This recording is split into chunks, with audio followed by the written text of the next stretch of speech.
Brave Wolf and the Thunderbird. Story by Joe Medicine Crow. Illustrations by Linda R. Martin. Brave Wolf and the Thunderbird.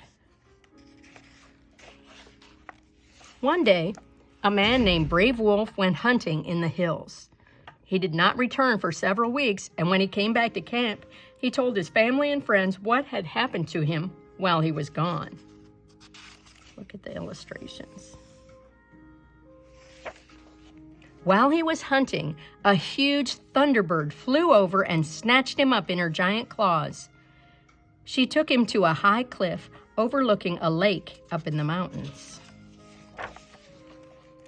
There on the cliff was a nest with 2 chicks just beginning to get big.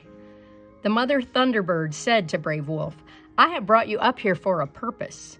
In the spring, when my young ones are just about so big, a monster comes out of the water in the lake down there and climbs up the cliff to eat my little ones. It's been doing that for quite a while. I've tried everything to stop that monster. I've hit it with my lightning, but I can't stop it. So now I have brought you, a human being, to come help me." "All right," said Brave Wolf. "Let me think about it and see what I can do."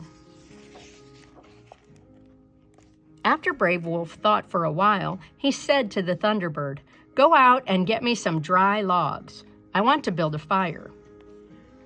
The Thunderbird took off, and pretty soon she came back with a dried log and some branches and stacked them in a pile. "Now," he said, "I'll need some nice round rocks." So the Thunderbird went off and brought some back, and soon Brave Wolf had a big pile of rocks. "Next," Brave Wolf said, "I will need you to kill a large buffalo and bring it here." The Thunderbird did as he asked. Brave Wolf skinned the buffalo, and from the hide, he made a basket that would hold water. The Thunderbird used the rest of the buffalo to feed her chicks. "All right," Brave Wolf said, "I'll need water. Let me know when you think the monster is going to rise out of the lake. That's when I'll need the water." After a while, the Thunderbird noticed the waves were building on the lake. And she told Brave Wolf, "The monster is coming up in about a day." Then the Thunderbird caused a quick little rain shower that filled Brave Wolf's basket with water.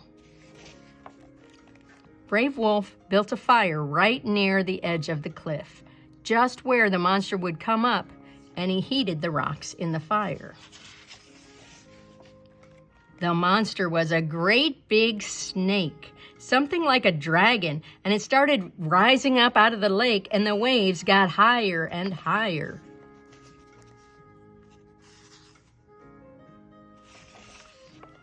When the monster started climbing the cliff, the Thunderbird flew down and struck it with lightning, but she couldn't stop it. It kept coming up slowly, slowly, slowly, getting pretty close to the top. And when it got to the top, the monster opened its mouth. Brave Wolf was ready. He had made a couple of big forks out of tree limbs so he could push the burning rocks into the monster's mouth. And he kept throwing in those red-hot rocks, and when the monster had swallowed them all, Brave Wolf poured the water from his basket into its mouth. Steam shot up and made all kinds of hissing noises, and the monster started wobbling around, groaning, and finally it fell backward into the lake with a big splash. And that was the end of the monster. The Thunderbird invited all the birds of the country to come and have a big feast, and they came and ate the monster, ate it all up. And then the Thunderbird carried Brave Wolf back home. Many Native American cultures tell stories about supernatural creatures, and the Thunderbird is in quite a few different Native American stories.